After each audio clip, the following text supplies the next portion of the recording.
talk about the new polling numbers showing Tennessee voters want Nikki Haley for vice president. Now, this is according to the Beacon Center, which is a nonprofit policy research group set up right here in Nashville. Fox 17 News' Johnny Matthews live there at their offices with more on the results of their latest poll. Johnny, what can you share with us?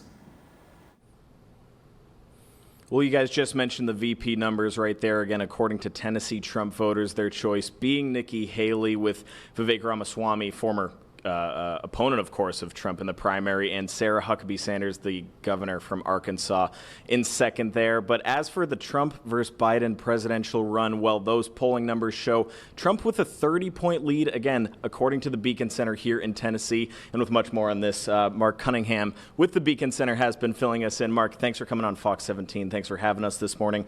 What can you share about that stat I just told you? Yeah, well, the numbers are really, really interesting because Trump has actually expanded his lead by 10 points from our last poll. And a lot of that support came from RFK Jr. So there was, probably some moderate conservatives kind of on the fence, didn't like Trump personally, but they've gone over to him, and partially because of this guilty verdict in the trial in New York City, which is really interesting. But what you see is there's a lot of events, including the debate that happened, and Trump has really pulled ahead of the traditional Republican vote. You have about 21-point advantage for Republicans. Trump actually leads by 30, while Marsha Blackburn, the sitting senator, only leads by 20. So it really is interesting, and people are either really, really sour on Joe Biden or really high on Donald Trump. And it's probably some combination of the two. Definitely, and we, of course, have to acknowledge this poll conducted before the assassination attempt over the weekend.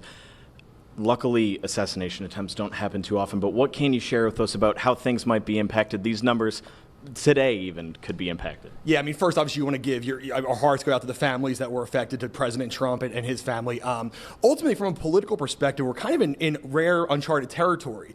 When Ronald Reagan was president, now it's a little bit different because he was president, his approval rating went up about 22 points. So I do expect Trump's approval rating will probably go up a lot higher than his vote total. I expect he'll probably be over 50% threshold, which he's kind of been around the mid-30s, high 30s for a lot of his presidency.